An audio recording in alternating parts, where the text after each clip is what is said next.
the planning committee, which, as we can all see, is taking place in slightly odd venue, but we'll have to see how it goes. And I've got to read out this announcement about the webcasting.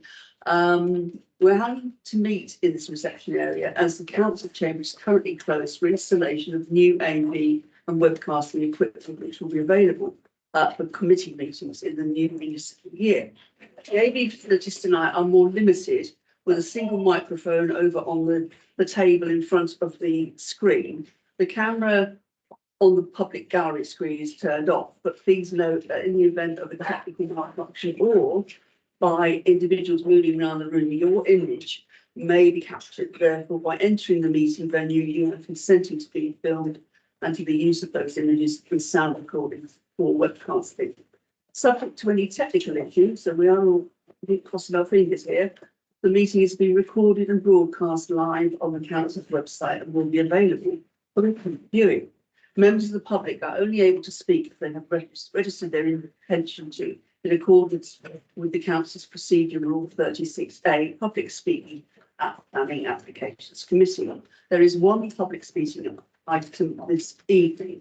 So please, I think you will understand it's very important to keep as quiet as possible if we're not actually addressing the committee, and that goes for members of the public and members too, because we will be able to pick up everything that you say. So, you know, muttered asides, please, this evening. Thank you, and I hope, fingers crossed, that everything works according to plan. Yeah, and I should check, can people hear at the back? Good. Right, that takes us on then to minutes of the last meeting. Is everybody happy there at True Record? Okay. Thank you. And then we get on to declarations of interest. Councillor Lang, I believe you will go to. Yeah, I've got that. declaration of interest in the last item. As I've got to be honest, I'm predetermined. I think it's a good idea. So there you go. So. Right, thank you very much for that. Remind you to get there and I forget. Right. Any other declarations? No. We then go on to questions. We don't have any this evening. And then on to page 15, the potential site visits, and Julie Williams is going to introduce this. Thank you, Julie. Thank you, Chair. So there's no recommended site visits for you to consider this time, and there's also a list of sites that we've had agreed we will visit once the applications are ready to come to committee, but still no date for those as yet. Okay, thank you. Anybody got anything else to say on that? No, okay, can we note that then and go on to planning appeals on page 19. Yes, thank you, Chair. So there's just two items there for you. One decision, refusal of an application, and confirmation that, confirming that we've had an appeal against a refusal for Trinity Hall South Street, and confirmation that we've had an appeal decision in for 73 Mount Pleasant, where the appeal was dismissed. There's no officer reports for you at this time. Thank you. Anybody got any comments or questions on that? No? In which case, can we note that and move on to item 6, applications for prior approval. Thank you again. Yes, thank you, Chair. No, nothing to add to this report. Anybody got anything else to raise? No, in which case we note that. It takes us on to the actual planning applications. But because we have public speaking on item 8, we will be taking that first. That's on page 51. And we have to say what we'll do is we'll get the officer introduction, and then those people who are speaking will be invited to come up and take it in turns to speak at the mic. So, Jonathan Mark, well, I believe you're going to introduce this. Thank you. Thank you, Chair. So the site is 55 Faston Road. A series of changes are proposed for the redevelopment of this allocated site for 200. Speak up, clearly, please. For 209 residential units. Most substantially, these include an increase from 4 to 5 stories on the western wing of Block B, amendments to the top 2 floors of Blocks D and E, changes to the unit mix, and various other associated alterations. These are all predominantly arising from the requirement for the proposals to reflect fire safety changes as introduced since the original scheme.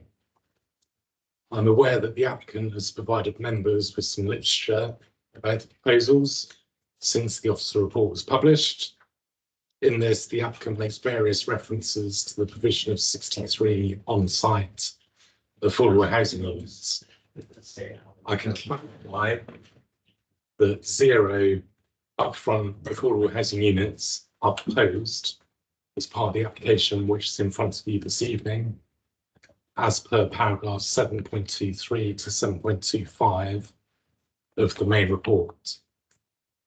The possible future affordable housing the applicant references is as per a separate section 106A application, which is separately under consideration by officers as per paragraph 4.11 of the report. And this is not a material consideration in determination of the application in front of you this evening. Further point of clarification is that one objector raised an issue that the additional storey to block B will impact on local residents, on their well-being and ability to generate solar power. I can verbally confirm that whilst these are material considerations, the proposal is not envisaged to significantly harmfully impact well-being or solar power generation over and above the original scheme.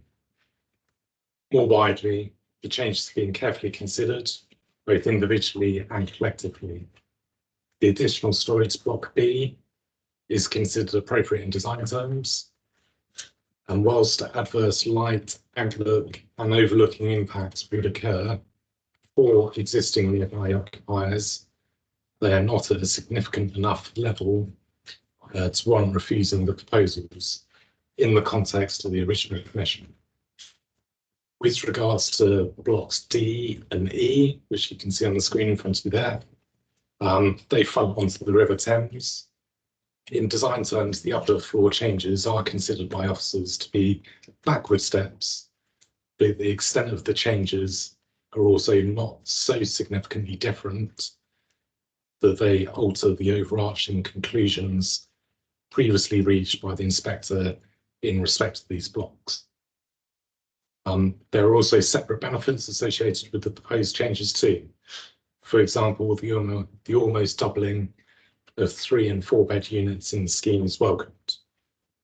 In conclusion, the harmful impacts identified in the report are not so significant or fundamental to outweigh the benefits previously identified by the inspector in supporting the original proposals, enabling this application to be supported and the relevant conditions to be varied accordingly as per the officer report. Thank you. Thank you. I wanted to press something. I don't have. Thank you very much for that. Can I invite the first of the public speakers to come forward to the table? And that's Mr. Ben Ralston. Thank you. Yes, please do. You'd like to say what your interest is in, and then we'll start. We'll start the timing of the 5 minutes that you're allocated. My interest is as a local resident that neighbours this development, and I have an interest also to represent some other members of that community, which is called the Lynmouth Road community. Right, okay. When you're ready, we'll start the 5 minutes. Thank you. So I speak as someone who has not come to a planning meeting before, so I trust that you will tell me what is appropriate for me to expect or to even say.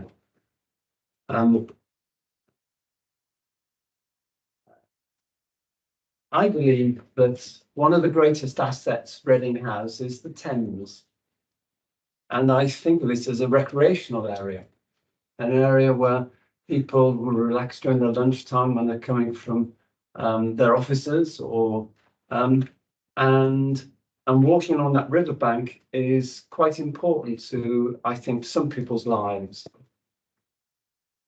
I was very disappointed that The council's originally rejection of the plan was overturned by central government. And then I don't know the full story after that. I understand that the tower blocks moved closer to what appears to me Lynmouth Road, got a bit higher, and also to the Thames. So the footbridge, I think, was it was a good idea to incorporate that into the building, the footbridge. But I think now the tower block is too close to that footbridge. I wanted, in the context of any other developments that may be coming up in this area, you to know that the residents feel uncomfortable with large buildings like that so close to the Thames. And that's my proposition. Thank you. If you'd like to stay seated there may be questions from members of the committee, or there may not. So thank you for that. Anybody got any questions they would like to ask? Seeing anybody. So thank you very much for coming. We'll now ask Caroline McCarthy to come up from Berkeley Homes.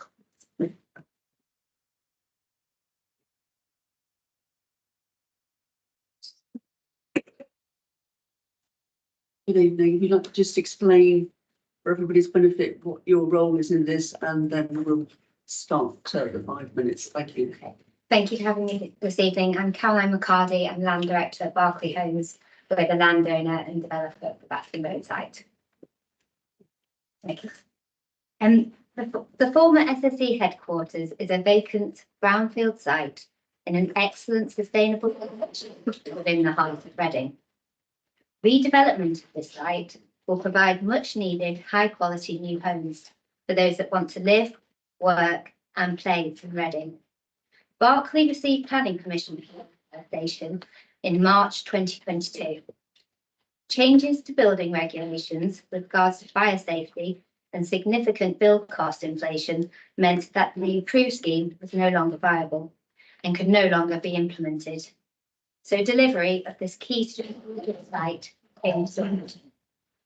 The changes before you this evening offer minor design changes that allow us to meet the new building regulations, and we are pleased that officers support these changes. The footprint of the buildings remain the same as the approved scheme. Whilst the additional storey on Block B mitigates the loss of coverage from introduction of the second staircase, preventing a loss of much needed new homes on the site. To improve the site's viability, we are working closely in partnership with Homes England to secure vital grant funding under their Brownfield Infrastructure and Land Fund. Securing this grant helps alleviate the significant upfront costs of developing contaminated brownfield sites of this nature. In addition to the design improvements, the revised scheme will still deliver all the following benefits. The site will achieve 189% net biodiversity gain, thanks to the new riverside planting and habitat creation, including significant enhancements to the marginal planting along the riverbank. The buildings on the development have been designed to retain the legacy of the old power station site and ensure its past is recognised in its next chapter, whilst celebrating Reading's position on the River Thames. The site will improve public access, surveillance and activity along the River Thames, as well as joining Caversham to the north, delivering the vision which the council aspired to when Christchurch Bridge was installed. We will encourage sustainable transport by providing a dedicated foot and cycle route through the scheme, electric car charging points, car club spaces, and the promotion of cycling through the inclusion of secure cycle storage, alleviating traffic and congestion in the local area crossing the river.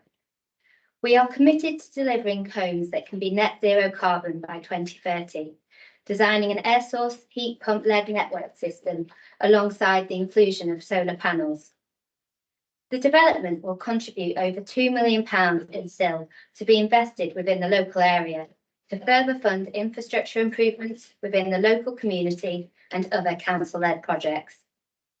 We will generate around 1,000 construction jobs, with at least 5% of jobs aimed for apprenticeship and training opportunities for local young people.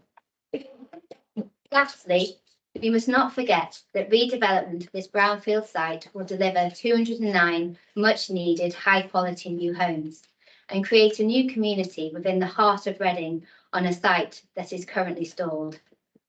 We hope that you are able to support your officer's recommendation so that the many benefits of our proposals can be delivered for Reading.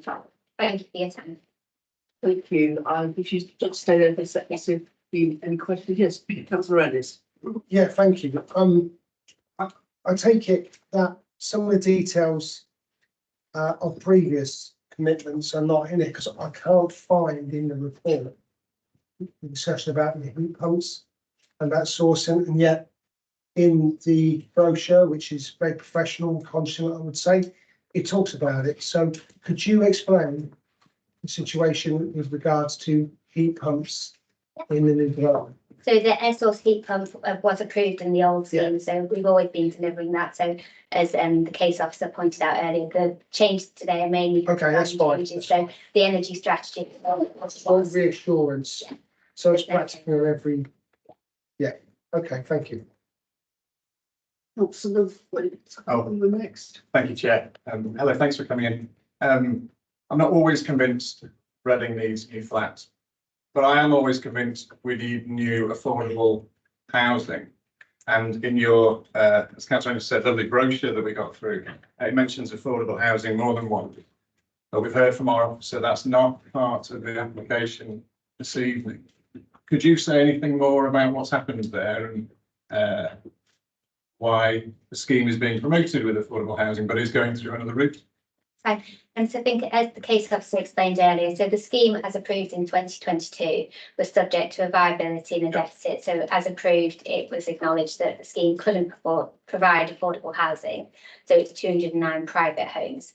The application for you this evening is a repeat of that same scheme, and it's 209 private homes.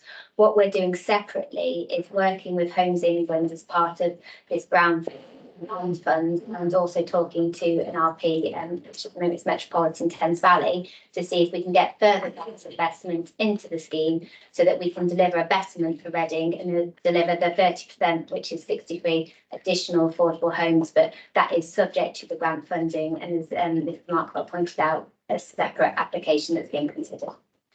Thank you. Councillor Horsford-Smith. Yes, I just wanted to ask in 3.14 of the report, that's on page 68, it talks about the change from glazing to brickwork. I think it's on block D. Why have you made that change? When we were doing the fire design changes, we have to put second stair core into the building. So as that works up through the building, we set back glazed structures. By the time we got that floor, the 2 stair cores meant that there was no usable accommodation or space left of the scheme. So through the redesign and working with our architects, we've done some pushes and pulls in a few places, and it actually felt that the design was more sympathetic to go with the brick-led solution, which we then increased the size slightly to allow to have actual usable accommodation on those stories, whilst also getting the 2 stairwells and fire lifts in to meet HSE and Berkshire Fire and Rescue. Thank you very much. No problem. Any more questions? Seeing anybody else, so thank you very much for coming. And I'll try to open now the people questions, comments. Councillor Lang. Yeah, thank you, Chair. Thank you, Officer Markwell, for his detailed report and presentation. And Ms McCarty and Mr Wilston, did I get that right? Yeah, it's always I still get nervous before committee, so it looks like for the first time these funny microphones tonight. But yeah, I mean, elephant in the room is we lost the appeal on the last one. They've come back on building safety regulations, and Ms McCarty said it wasn't significant alterations. Some of them, in my personal opinion, are quite significant, but some of them are very beneficial, you know. And if we're modernising our buildings to fit in with building safety regs, all the better. And obviously we've got some reconfiguration within the buildings, which I think is somewhat beneficial with larger rooms. And I think there's some of those study rooms, which will end up probably being used as bedrooms, bigger 2 bedrooms. I think they're being pushed out now by developers. I welcome the reference to employment, with 1,000 jobs and apprenticeships. I know Bartley Homes in particular are an exemplary developer when it comes to apprenticeships and stuff like that. I know that from previous experience. I worked on a couple of the jobs many moons ago. And I will make reference to, in the old report, conservation officer that Cat's here from Evelyn's here today. She knows that I'm always going on about working class heritage and industrial heritage. And I think, let's face it, it's a pretty tired old industrial site. And I think they have been very sympathetic in keeping the character of an industrial type heritage. I congratulate them on that, even with the names of the buildings. To come back on Mr. Woolston's point about the riverfront, completely agree. I know that all the development that will potentially going on down there will fit in with our active travel routes across the river and open spaces. You know, we'll have I think this will make a good part of having a north to south route through to the town centre, as well as the cafeteria. Sounds like a bit of sounds like I'm selling it, but I'm not. We are where we are, and I think on the whole, as Officer Markwell said, the benefits outweigh the. That's it. Thank you, Chair.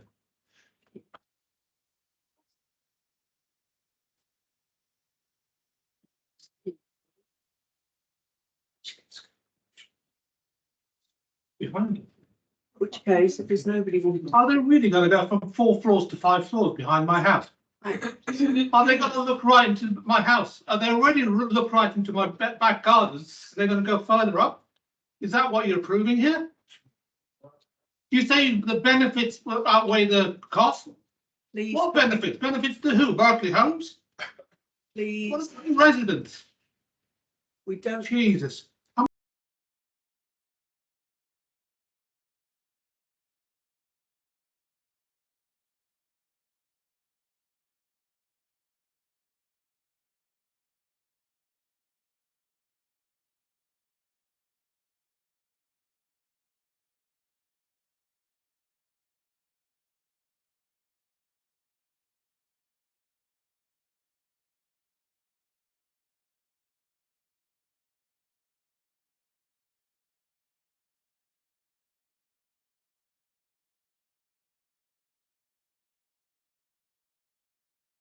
Come back. Of course, the committee reads the report and we look at things very closely. Of course, we are sympathetic, as the report states.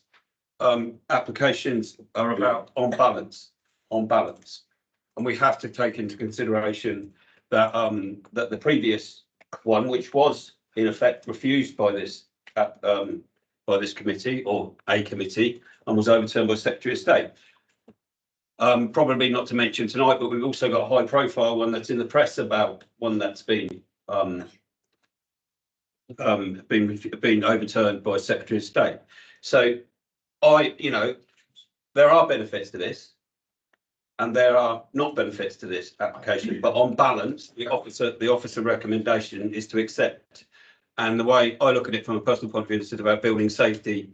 And yes, there are some changes, and that one is a significant change, which I did mention that I thought there had been significant changes. But on balance, as I said before, from my personal point of view, I will be supporting this application. Thank you. Okay, well, I'm not seeing anybody else. So could I see all those in favour of approving, and let's be clear, we're not approving a planning application. It is just, sorry, do you need to say something? Yeah, in fact, a section 33 decision is a planning decision, so it will be a. It's not a planning application, that's a distinction we need to draw, really. Well, the end result will be a planning decision that they can go forward and implement. And once they implement that scheme, it will supersede the previous decision. So it is a planning decision we're issuing. Right, can I see all those in favour, please? That is unanimous. No, it's not. Sorry, I couldn't see you. No abstention. Anybody against? These. Anybody abstaining? Thank you. One abstention. It will be nice when we can get back into the active form where I can see. Here, heads, but thank you. Right. So that's decided. Can we then go back to the natural order of the agenda, which takes us to the hexagon on page 29. And Thomas Barker is going to introduce this. Thank you, Chair. Thank you. May I just ask permission to leave? Yes, please do. You're very welcome. You're very welcome to stay if you want to, but I understand you want to get home, so yeah.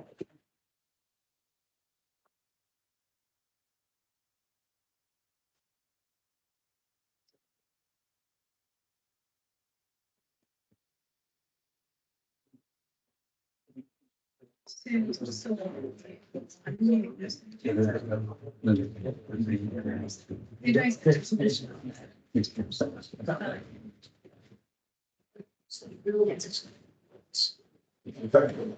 doors going, and any noise, and then you have to ring. I was waiting for them to leave. Thank you, Chair. I was waiting for them to leave so we didn't have the noise of the outside coming in.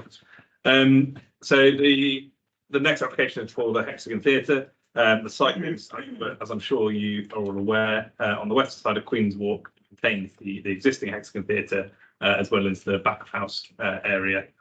The site, as allocated in the local plan, is within the central area, as well as the west side major opportunity area, air quality management area, and also falls within the Minster Quarter development framework. It's not within a conservation area, but is visible from within the Russell Street, Oxford Road conservation area, which is on the other side of the ITR, to the west. And to the north of the site is Queen's Court, which is a 10-storey building containing student accommodation, which is close to the boundary of the site. This was converted from an office building some years ago with extensions at roof level as well. The proposal seeks to extend the Hexagon to a new studio theatre, rehearsal space, community space, back of house area, along with ancillary facilities such as office, toilets and circulation space. A new walkway between the podium level at Queen's Walk and the entrance of the new theatre would also be provided and access into the existing Hexagon building established. Officers have assessed the application and identified that the proposals would cause some harm to the living conditions at the student accommodation to the north through loss of light, outlook and the creation of an overbearing presence. There are some mitigating factors as laid out in the report, but these would not overcome the element of harm necessarily. However, there are many benefits to the scheme, such as the provision of a new theatre, rehearsal space, and community space in the heart of Reading, whilst improving the access and back house facilities for the existing theatre.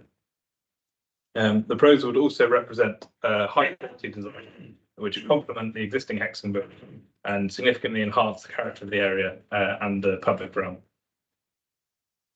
The proposals would also provide adequate parking, servicing arrangements in a highly sustainable location for this use, a net increase in biodiversity, appropriate landscaping and sustainability measures, as well as acceptable air quality and noise mitigation measures. So on balance, it is considered that the benefits of the scheme in providing a new theatre space, significantly increasing the cultural offer for Reading Town Centre, community space within the scheme, a high quality design and enhanced public realm within a key opportunity area, as well as improved access into the Hexagon, the existing Hexagon, as well as the new theatre, and upgraded back of house facilities for both the existing theatre and the new studio theatre. It is considered that those benefits would outweigh the harm that arises, and the application is recommended for approval subject to conditions as laid out in the report and the updated report. Thank you. Is Councillor Rowland. Thank you, Chair, and I would like to thank Officer Bradfield for his very fair, balanced, and concise report. Thank you very much. It spells the benefits of the scheme out very clearly, and it also highlights that there is an issue in regards to the property to the north, and that spells that out. And unfortunately, we in the PAC are often the recipient of the weighing of two very challenging issues. And I look on this as a really big seesaw. You know, if we're talking about like little play equipment or big play equipment, this is a really big play equipment, okay? This is very, very major, very, very significant. As the former lead for culture, I know how the Hexagon has really struggled for years within the constraint of its site. And the opportunity to be able to transform the back area to really create a new theater in the heart of Reading and the vision of the Minster Quarter and all of that is something that back in my day as lead for that portfolio, I would have given my eye teeth for. And I'm still excited. What I see in front of me is visionary, it's transformative for the people of Reading, and it's transformative for our cultural offering and what our culture scene is in Reading. So I am very, very excited about that. I do think that the officer lays out on balance very well in item 9, or that section there, 2.79 on through 2.82. The balance that we have to consider and the remarkable benefits that this is going to bring in terms of high quality design and improved an improvement to the Hexagon and all of that, unfortunately, really do weigh. And like I said, it's a really big seesaw, but it does weigh 90%. The boom comes down. This is a development that is worth having, and I agree with the officer recommendation, and I'm happy to go with that. Thank you. Councillor Davis. Yeah, thank you, Chair. This is a really important and tremendously exciting application in front of us. It's the first, as well as I understand it, purpose-built theatre space in Reading since 1977, which is most of my life ago. Lying. But anyway, it's a very long time ago. And, you know, where the turnaround of this area since I joined the council, when it was kind of, we had the crumbling former civic centre there, the whole area having been a brutalist, iconic area when it was first built, was had its day. And there was talk about the Hexagon moving and being demolished, and people were thinking about other places to build theatres around Reading, none of which were as suitable as this location. That was only maybe, I don't know, 5 or 10 years ago. What we see here is an amazing turnaround of something that is going to rejuvenate, revitalize the cultural offer in this area, and this form the heart of revitalizing the whole of the Minster Quarter. So it's an accessible by all forms of transport. The design is very complementary of the existing, very attractive, although, you know, a bit Marmite brutalist design that's there now. It supports loads of our policies, and that's laid out in section 7 appraisal in paragraphs 2.23 onwards. Don't need to go through all those though in the report, but you know, we can't hide from section 2.35, 2.36. That deals with very fairly and in detail and in ways that I can understand quite well. Thank you very much. The harm that, admitting that there's a harm to a number of areas, number of dwellings that are there at the moment, and doesn't shy away from that, because one of the things we have to do on this committee is weigh up that impact and that harm against this fantastic opportunity for the whole town and for thousands of people in the town and thousands of people who will come to see fantastic arts in that space. So this report is a really good example of the kind of decisions we have to make in this committee, and on balance, I think, in my view, it's overwhelmingly in favour of this development, and I therefore support it. Thank you. Councillor Robinson there. Thank you, Chair. I'm fully in favour of this scheme, love it to bits. It will be great for Reading. The one concern I have is in the highways and transport element. In section 2.55, it states that a survey was done that demonstrated 55% of visitors travel to the Hexagon by car. In 2.53, it states the site is within the Reading central area, well served by rail and bus links, as well as having a large number of public car parking spaces nearby within the Broad Street Mall car park. My question is, knowing that we will have development in the Broad Street Mall, and knowing that we've already been advised that the car park there will be closed, I believe, for a certain amount of time. Is there further thought to be given around car parking provision for users of the Hexagon moving forward? That's my point. Thank you. Yep. We have Darren. No, he's not. Do you want? Yeah, no, I can come back to that. Of course, the Broad Street Mall car park is currently open and will remain so until, a decision is taken potentially on future applications. Furthermore, there are other car parks in Reading Town Centre. There are plenty of them. And it's pretty much as accessible as you could possibly get in our borough. So I don't think, and my colleagues in highways agree with me that the proposal would result in any sort of unacceptable increase in harm to the sort of the free flow of the highways or parking demand. Yeah, Councillor Williams. Thank you, Chair. I had another question on the same topic, although slightly different to my colleague. I'm pleased that the 8 disabled spaces are being retained. I think that's good. My question was, do any of them have EV charge points, or are any intended to have EV charge points in the future? Yeah, I don't think they don't. They certainly don't currently. As part of the proposal, I think that is something that they're looking to install, but we can include a condition on there to ensure that happens. In addition to the conditions we've already got. Yeah, I think that would be good if you could do that. I think it's important moving forward now is to recognise not of the world of today and yesterday, but the world of tomorrow.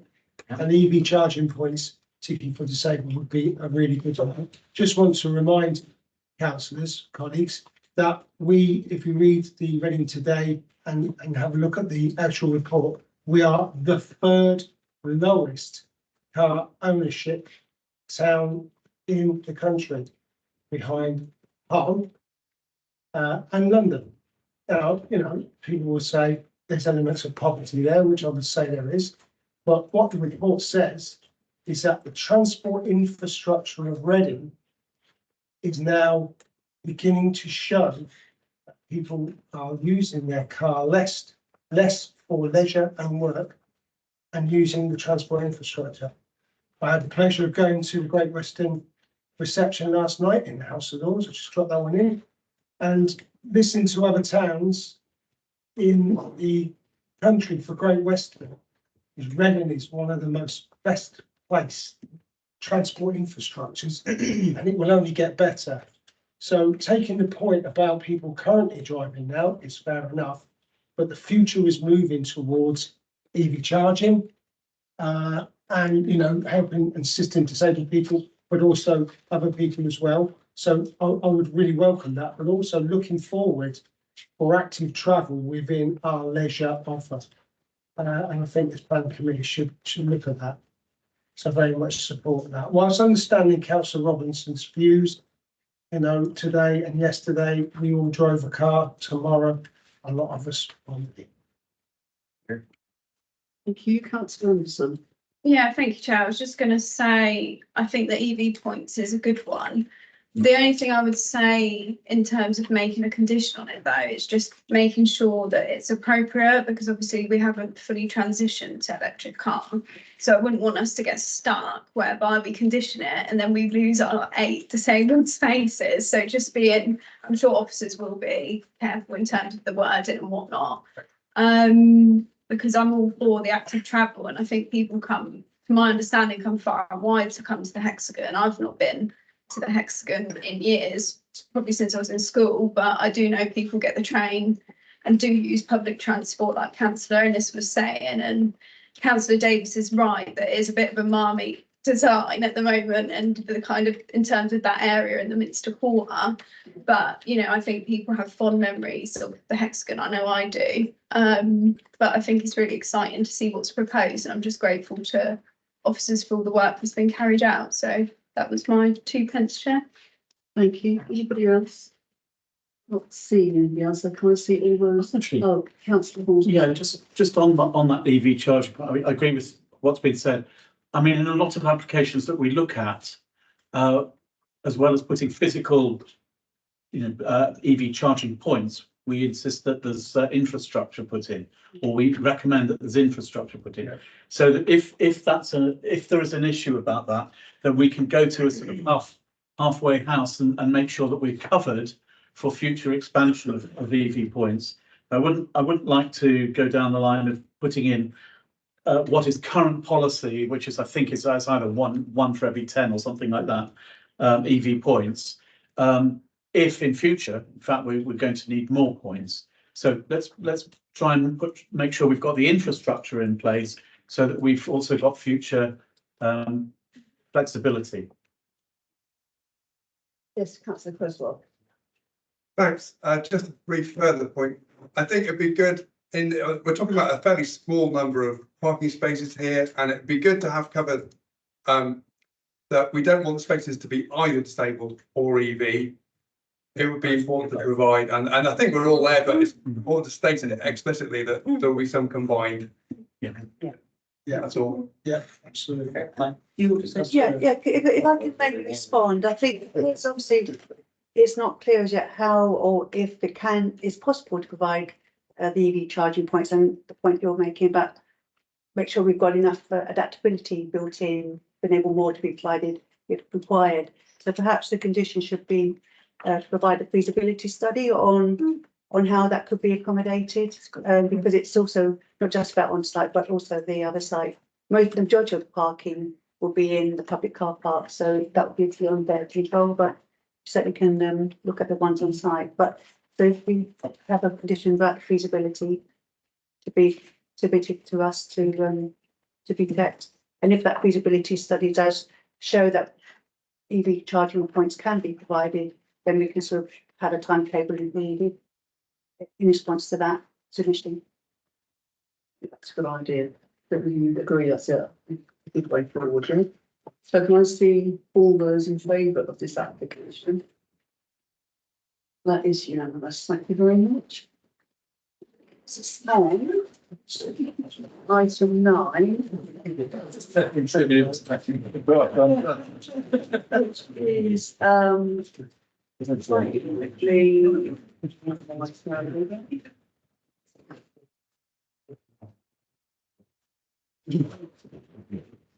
right, and it's Natalie Weeks is here to introduce this program. Just wait for everyone to take Yeah, it's a good idea.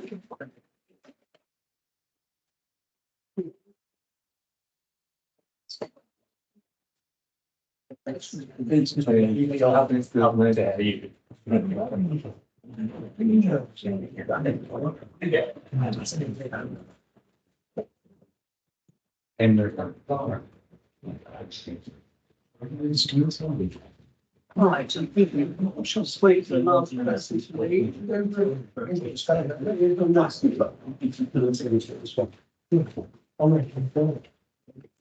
have a look for the Chair, I'll make a start. Yes, thank you. So the application for 40 Bennett Road is essentially been brought to you because of delegated of the pack in terms of the application to change from B2 to sui generis, to include an element for MOT and car servicing the garage facility at the site. Historically, permission had been granted for an MOT bay, but that wasn't reflected in the use of the site. The application will include an LD extension of 478 square metres, which will enlarge the whole building and intensify the use due to having more of a demand for electronic vehicle servicing. And as such, I thought it would be better to regularise the use of the site and to recognise that the sui generis MOT servicing element. Because the total site will be over 1,500 square metres, it's not considered a major, but for the purposes of the Planning Applications Committee, it's brought to you for your attention.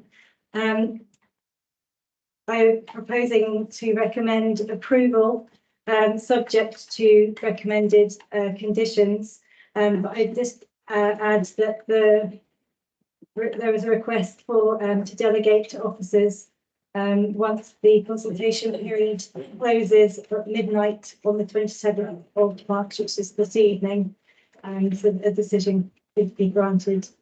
There have been a couple of additional conditions recommended as part of the update that was provided, to include provision of EV charging points within the site, for there to be a construction environmental plan to protect the green next to the site, and also for there to be no exterior lighting without prior permission, again to protect the biodiversity of the brook running alongside the opposite boundary of where the proposed extension is going to be.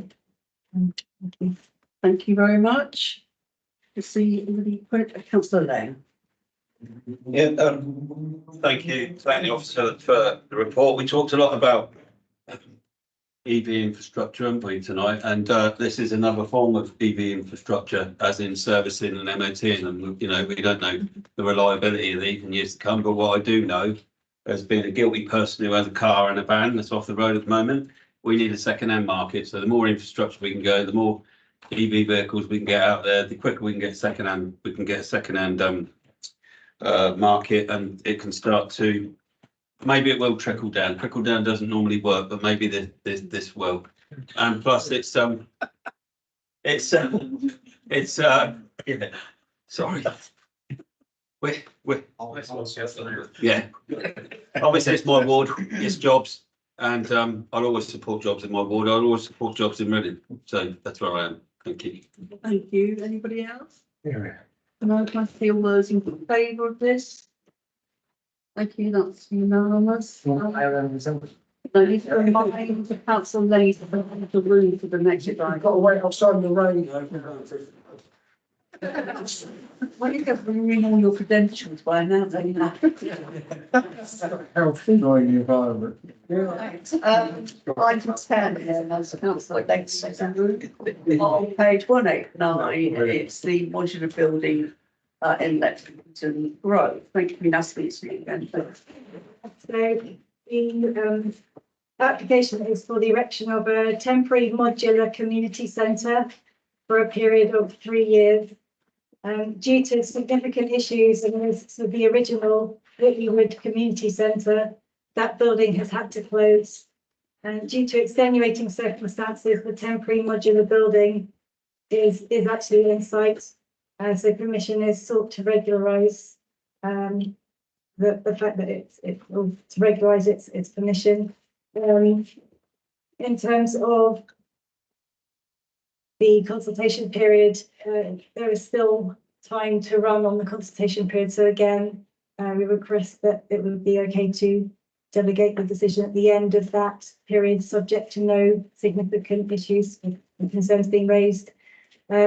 As a verbal update, there has been feedback from the ecology team to request an additional condition for provision for ecological mitigation as was outlined in the ecological report submitted, to include things like back boxes at the site. And also for there to be no external lighting unless agreed by prior permission, again, to protect any wildlife area. The recommendation is for approval.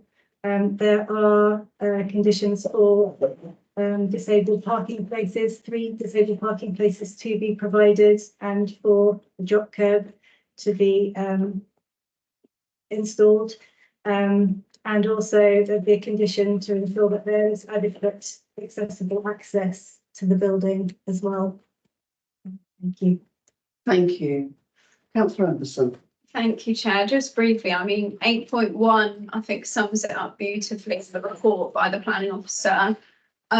This community centre has been, you know, a long time coming for those residents. And I know that the housing team have worked with Whitley and church councillors, and at long last there is now a structure in place that the residents can use. And I understand they're very grateful for it and have been and taken the photos, because, you know, community space in all our wards is imperative, and we've all got our own, and some is housing land, some is local church and whatnot. And I'm just really pleased that this happened.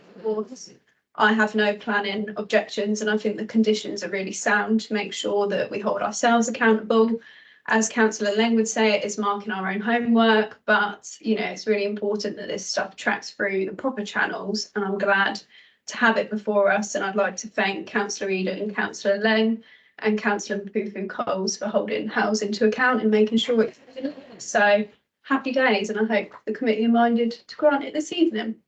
Thank you. Got Councillor Williams. No, Councillor Moore next. Thank you, Chair. In terms of marking our own homework, we don't get an A on this because I have open for the details application, but Reading Borough Council shouldn't be in the business of submitting retrospective applications of things it's already built. I realise that timescales are always tough, but we shouldn't be in a position where we are not setting what good looks like.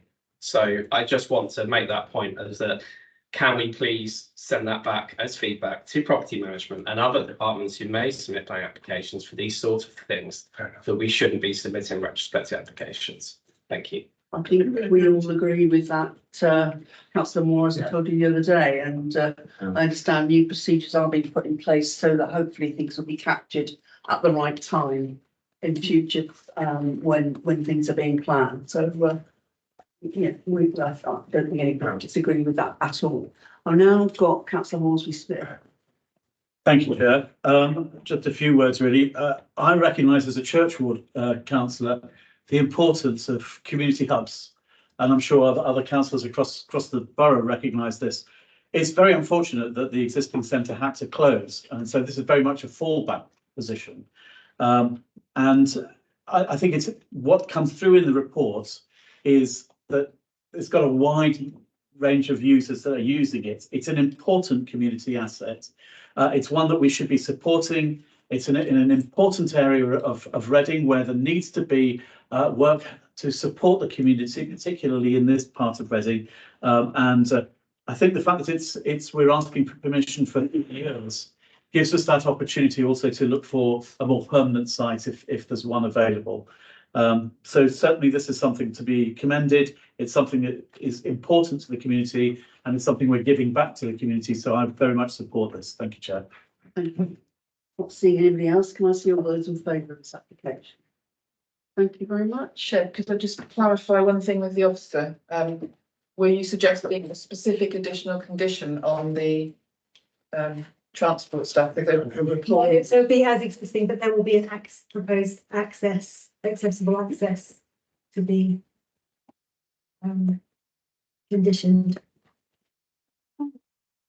Can I just add something as well, because we're talking about, we can see from the timescale of this application that we've still got a while to go, and I'd like to personally thank Natalie for pulling out all the stops to try and get an application report to you in time so we could issue the permission before it expired and get the application regularised so we can sort of put things right as best we can. But thank you to Natalie for working with it as quickly as she could to get a decision to you. Thank you. Thank you very much. Right, so I think that's it. Now, before we all disappear, I'd probably like a bit of feedback on how people felt, because there's going to be one more meeting on